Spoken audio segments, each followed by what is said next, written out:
나의 백성이 다 겸비하여 내게 기도하며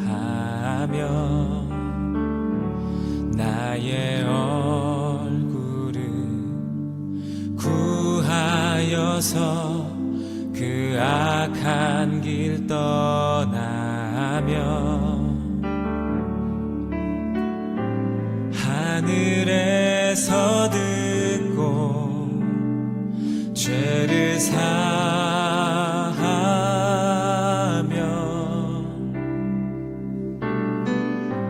그들의 땅을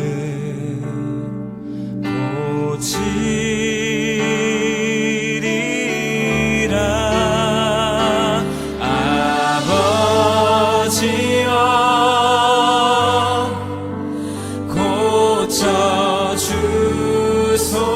고쳐주소서. 이 나라 주의 것 되게 하소서. 주 하나님 간절히 기도하오니 상한 이 땅 새롭게 하소서. 무릎 꿇고 오늘 아침에는 예수님과 예수님 같은 목자를 소망합니다 라는 제목으로 스가랴 11장 말씀을 가지고 잠시 묵상하도록 하겠습니다. 같이 읽겠습니다. 레바노나 내 문을 열고 불이 내 백향목을 사르게 하라. 너 잣나무여 곡할지어다. 백향목이 넘어졌고 아름다운 나무들이 쓰러졌음이로다. 바산의 상수리 나무들아 곡할지어다. 무성한 숲이 엎드러졌도다. 목자들의 곡하는 소리가 나며 그들의 영화로운 것이 쓰러졌음이로다. 어린 사자의 부르짖는 소리가 나며 이는 요단의 자랑이 쓰러졌음이로다. 여호와 나의 하나님이 이르시되 너는 잡혀 죽을 양떼를 먹이라. 사들인 자들은 그들을 잡아도 죄가 없다 하고 판자들은 말하기를 내가 부유하게 되었은즉 여호와께 찬송하리라 하고 그들의 목자들은 그들을 불쌍히 여기지 아니하는도다. 여호와가 말하노라. 내가 다시는 이 땅 주민을 불쌍히 여기지 아니하고 그 사람들을 각각 그 이웃의 손과 임금의 손에 넘기리니 그들이 이 땅을 칠지라도 내가 그들의 손에서 건져내지 아니하리라 하시기로 내가 잡혀 죽을 양떼를 먹이니 참으로 가련한 양들이라. 내가 막대기 둘을 취하여 하나는 은총이라 하며 하나는 연합이라 하는 양떼를 하고 양떼를 먹일세. 한 달 동안에 내가 그 세 목자를 제거하였으니 이는 내 마음에 그들을 싫어하였고 그들의 마음도 나를 미워하였음이라. 내가 이르되 내가 너희를 먹이지 아니하리라. 죽는 자는 죽는 대로 망하는 자는 망하는 대로 나머지는 서로 살을 먹는 대로 두리라 하고 이에 은총이라는 막대기를 취하여 꺾으니 이는 모든 백성과 세운 언약을 폐하려 함이라. 당일에 곧 폐함에 내 말을 지키던 가련한 양들은 이것이 여호와의 말씀이었던 줄 안지라. 내가 그들에게 이르되 너희가 좋게 여기거든 내 품삯을 내게 주고 그렇지 아니하거든 그만두라.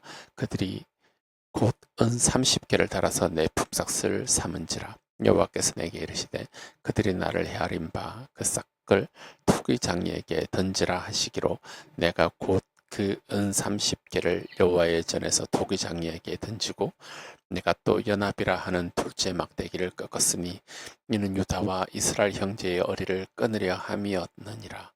여호와께서 내게 이르시되 너는 또 어리석은 목자의 기구들을 빼앗을지니라.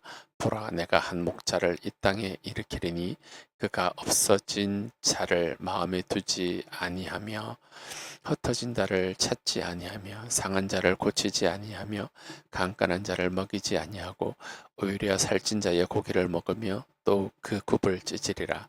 화 있을진저 양떼를 부린 못된 목자여 칼이 그의 팔과 오른쪽 눈에 내리리니 그의 팔이 아주 마르고 그의 오른쪽 눈이 아주 멀어 버릴 것이라 하시니. 이 오늘 본문은 스가랴 9장, 10장, 11장의 연속적인 관점에서 좀 볼 필요가 있습니다. 이 세 장은 왕의 초림에 대한 예언인데 예수님의 오심, 예수님의 초림하심에 대한 예언입니다. 9장을 보면 알렉산더 대왕의 승리를 통한 열방의 심판을 이야기를 하죠. 그 다음에 이런 알렉산더 대왕 같은 왕이 오실 거다라고 이야기를 합니다. 우리가 너무나도 잘 알고 있지만, 그런데 그 왕은 흰왕 전쟁 승리를 상징하는 흰 왕 말을 타고 오는 왕이 아니라 겸손하셔서 구원을 베푸시고 샬롬의 왕으로, 평강의 왕으로 나귀를 타고 오는 왕이다라고 하는 이 말씀이 여기 있습니다. 우리가 너무나도 잘 알고 있죠. 그리고 그 왕은 어떤 승리를 하냐, 마치 마카비 왕조가 헬라에서부터 이스라엘을 회복시켰던 것처럼 그런 승리를 하실 것이다 라고 이야기를 합니다. 그리고 10장에서는 그런 메시아로부터 오는 복을 이야기를 하죠. 거짓 목자를 심판하시고 참된 목자로 인해 이스라엘의 회복과 구원이 임할 것을 11장에서 이야기를 합니다. 예수님이 오셔서 이런 승리와 회복을 주실 것입니다. 그런데 과연 예수님이 오실 때 이스라엘 지도자들과 이스라엘 백성들은 어떠했을까요? 이제 그것을 11장에서 이야기를 할 것입니다. 자, 먼저 왕의 초림에 대한 예언인데 11장의 내용은 대략 이렇습니다. 전체적으로 잡혀 죽을 양떼를 잡아먹는 어리석은 지도자와 먹이려는 그 참된 목자를 이제 대비해서 이야기를 하고 있습니다. 그리고 참된 목자를 거부하는 이스라엘, 그리고 그들을 향한 하나님의 심판 이야기를 하고, 특별히 오늘 11장에는 은30 이야기가 있는데, 이것은 우리가 잘 알고 있는 것처럼 가룟 유다가 예수님을 은30에 판 그 예언이 오늘 성경에 있습니다.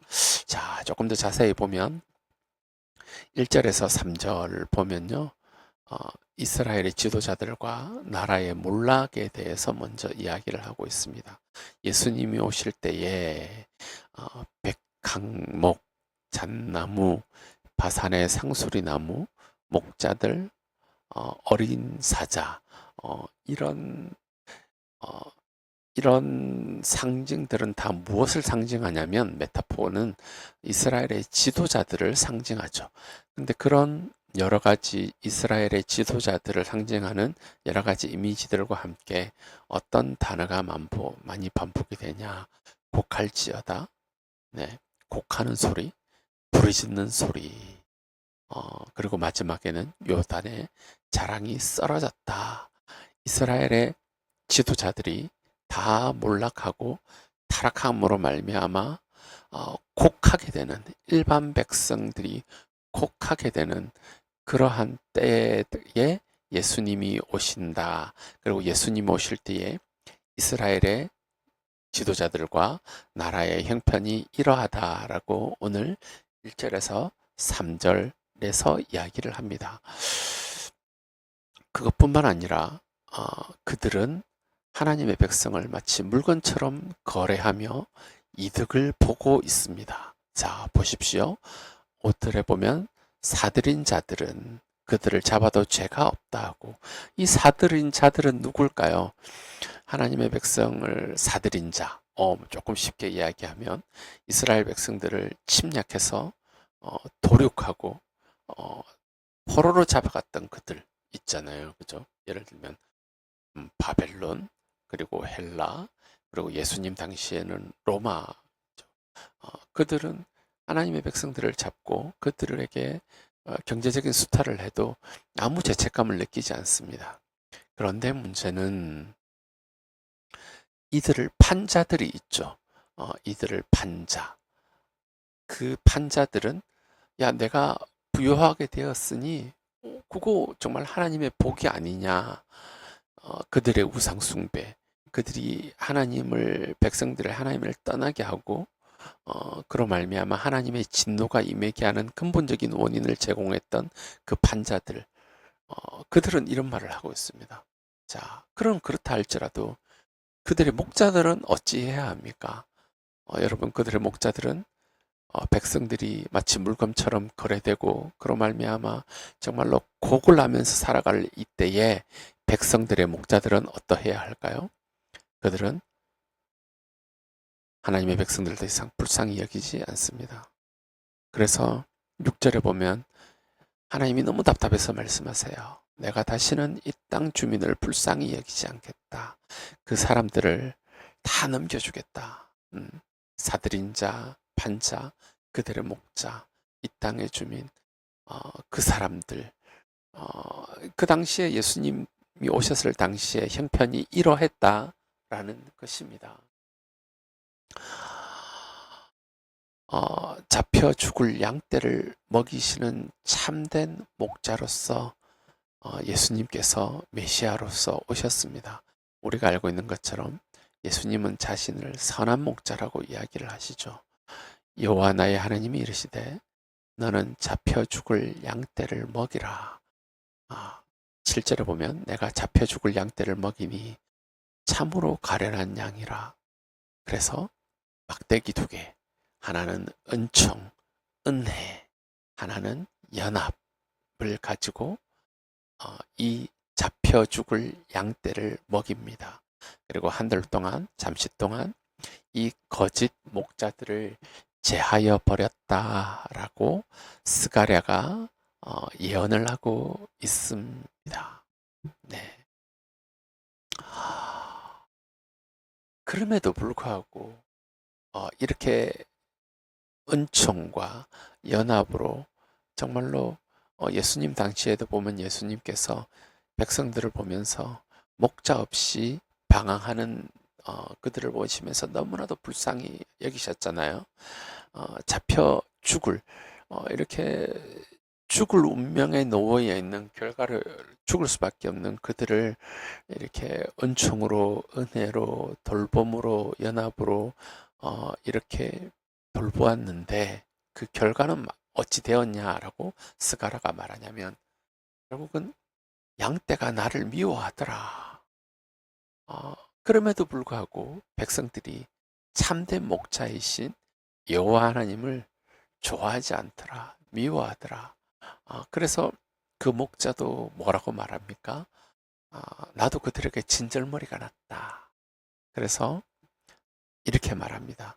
나는 더 이상 너희의 목자가 되지 않겠다. 죽는 자는 그대로 죽고 망하는 자는 그대로 망하도록 내가 내버려 둘 거야. 너희들이 서로 살을 뜯어 먹더라도 나는 아무 상관 안 할 거야. 그러면서 은총이라고 하는 막대기를 부러뜨려 버립니다. 그런데 그 날에 그 계약이 깨어지는 것을 보고 그 예언 가운데에 양을 사고 팔던 자들이 지켜보고 이것이 진짜 여호와의 말씀이더라 라고 하는 것을 이제 깨닫게 되었죠. 그래서 이제 계속 이야기를 합니다. 내가 그들에게 너희가 좋게 생각하면 내 품삯을 주고 그렇지 않으면 그만두어라 하자 이렇게 이야기를 하죠. 이것을 곧이곧대로 해석하면 안 됩니다. 우리 어머니들이, 우리 부모님들이 우리 답답한 자녀들을 보면서 가끔 이런 말을 하잖아요. 야, 이때까지 내가 내게 쓴 돈 다 내놔! 라고 이야기를 하는데 부모님들이 이렇게 말하는 것이 진짜 네가 이때까지 내가 네한테 쓴 돈, 학원비, 모든 거 다 내놓으라는 걸까요? 아니죠. 그 속에 있는 이면은 야, 그렇게 살지 말고 좀 제대로 살아라 라고 하는 것이지 진짜 돈 다 내놓으라는 게 아니잖아요. 그래서 스가랴가 그 답답한 마음에 이런 말을 합니다. 근데 이스라엘 백성들이 어떻게 하냐? 참 목자의 수고를 아주 형편없이 대우합니다. 그래서 돈 내놓으라 그러니까 품삯으로 은 30을 줍니다. 은 30은 노예의 몸값이에요. 그런 그들을 보고 여호와께서 그 돈을 토기장이에게 던지라라고 말합니다. 그래서 나는 토기장이에 돌아갈 그 은화 30개를 여호와의 성전에 던져 넣었다. 그리고 두 번째 연합이라고 하는 막대기를 꺾었다라고 예언하고 있습니다. 말씀하고 있습니다. 자, 이 말씀을 보면 예수님이 은산십십에 팔리고 죽임 당하신 그 사건이 우리 머릿속에 떠오르죠. 가룟 유다가 대제사장에게 가서 예수님을 얼마에 넘겨주겠냐? 그들이 30을 주겠다라고 말합니다. 은 30. 그들이 예수님을 얼마나 하찮게 보았는지, 예수님을 모욕했는지를 알 수 있죠. 노예 몸값에 예수님을 거래합니다. 그리고 유다가 죽은 다음에 그 은 30을 대제사장에 갖다 주죠. 대제사장은 참 고민하다가 서로 의논하다가 그것을 토기장이의 밭, 정말로 아무 쓸데없는 토기장이의 밭이 무엇입니까? 토기장이가 토기를 빚다가 어, 아무 값어치 없으면 깨뜨려 버리는 그 질그릇, 그것, 그죠? 그것을 버리는 밭이 토기장이의 밭이거든요. 정말 아무 쓸데없는 밭을 사는데 예수님의 반은 30을 이렇게 사용합니다. 그러고 난 다음에 하나님께서 스가랴에게 두 번째 말씀을 하십니다. 어리석은 목자의 역할을 해라. 앞으로 이런 목자를 세워서 심판을 하겠다라고 말씀하십니다. 15절을 보면 그때 여호와께서 말씀하셨다. 너는 다시 어리석은 목자의 용구를 취하라. 이번에는 어리석은 목자의 역할을 하라는 거죠. 내가 이 땅을 한 목자를 일으키겠다. 근데 그는 어떤 목자냐? 그는 죽어가는 양을 돌보지 않고 길 잃은 양을 찾지도 않으며 상한 양을 고치지도 않고 건강한 양을 먹이지도 않을 것이며 살찐 양의 고기를 먹고 그 발굽을 찢을 것이다. 예수님께서 말씀하신 싹군이죠. 양떼를 버린 못된 목자입니다. 하나님께서 칼로 그의 팔과 오른쪽 눈을 치십니다. 팔은 뭐죠? 능력이죠. 눈은 뭐죠? 지혜죠. 그를 무능하게 하고 그의 지혜를 어둡게 하겠다라는 것이죠. 이런 목자를 세워서 참된 목자이신 예수님을 거역했던, 참된 목자이신 메시아를 거역했던 이스라엘 백성들을 그와 같이 심판하겠다라고 스가랴를 통해서 예언하고 있는 것입니다. 요한복음 10장 말씀을 우리가 잘 알 것입니다. 예수님이 온 것은 양으로 생명을 얻게 하고 더 풍성히 얻게 하려고 오셨어요. 십자가의 사역을 통해서 생명을 얻고 그 이후에도 예수님으로 말미암아 풍성한 삶을 얻게 하려고 오셨어요. 예수님은 선한 목자이십니다. 그래서 양들을 위해서 목숨을 버리셨죠. 이 선한 목자를 거부하고 은 30에 팔아버리고 거역했던 그 이스라엘 백성들을 하나님께서 어리석은 지도자를 세워서 그 어리석은 지도자의 어리석은 무능력함과 어리석음을 통해서 그들을 심판할 것이다. 예수님이 오실 때 그때 이스라엘 백성들의 형편이 그러할 것이다 라고 예언을 하고 있는 그 예언이 오늘 스가랴 11장의 말씀입니다. 자, 우리 잠시 말씀을 한번 적용해 봅시다. 어리석은 목자, 양떼를 돌보지 않고 불쌍히 여기지 않고 양떼를 버린 목자가 세워지는 것 자체가 하나님의 심판입니다. 어리석은 지도자가 세워지는 것은 성도 여러분, 국민의 어리석음의 선택이며 결과입니다. 어리석음은 여호와 하나님을 싫어함에서 옵니다. 시편 말씀에 여호와를 경외함이 지식의 근본이라 그의 계명을 지키는 자는 다 훌륭한 지각을 가진 자이니 여호와를 찬양함이 영원히 계속되리로다. 여호와를 경외함, 그것이 무엇입니까? 지혜의 근본이 무엇입니까? 그의 계명을 지키는 것이 지혜의 근본이다. 어리석음이 무엇입니까? 하나님의 계명을, 하나님을 싫어하죠. 네, 그런 사람들이 많아지면 어리석은 선택을 하게 됩니다. 그 결과 어리석은 지도자가 뽑아지고 세워지고 그로 말미암아 그 피해는 결국 다시금 백성들이 입게 되죠. 성도 여러분, 정말 우리가 기도해야 할 때입니다.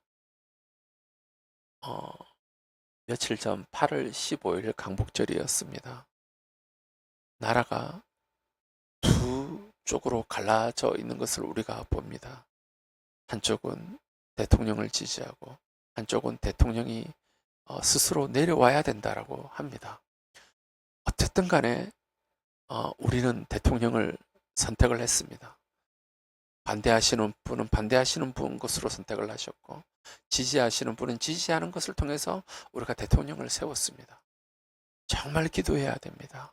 이 대통령이 어리석은 목자가 되지 않고 양떼를 먹이는 목자가 되고 양떼를 불쌍히 여기는 목자가 되고 지혜로운 목자가 되도록 우리가 정말 기도해야 될 때입니다. 성도 여러분, 우리 한국이, 우리 민족이 여러 가지 면에서 어려움을 겪고 있습니다. 이제 선택을 해야 될 때가 되었습니다. 그 선택권을 우리가 지도자들에게 주었습니다.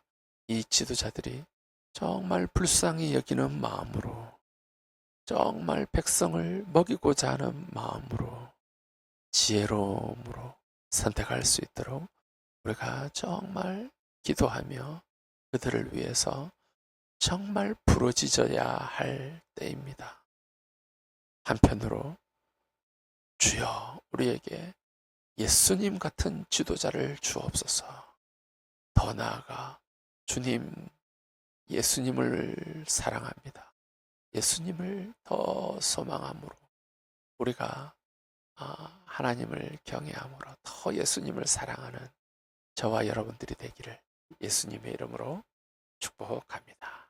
우리 잠시 말씀을 가지고 떠오르는 생각을 가지고 하나님께서 주시는 마음의 기도의 제목을 가지고 나라를 위해서, 지도자들을 위해서 내가 예수님을 더 소망하고 예수님을 더 간절히 사랑하게 되기를 위해서 함께 기도하도록 하겠습니다. 같이 기도하겠습니다.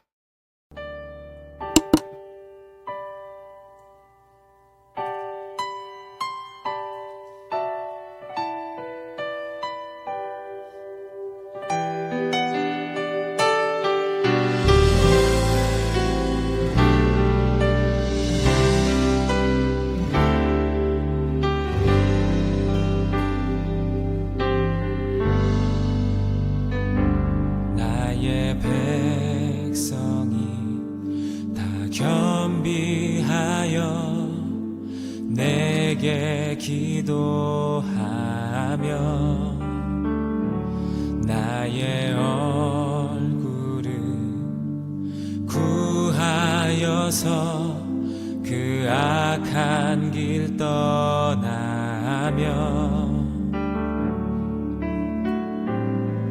하늘에서 듣고 죄를 사하며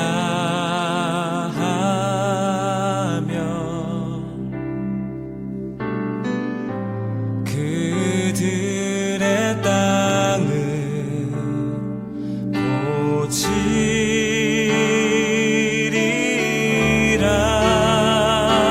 아버지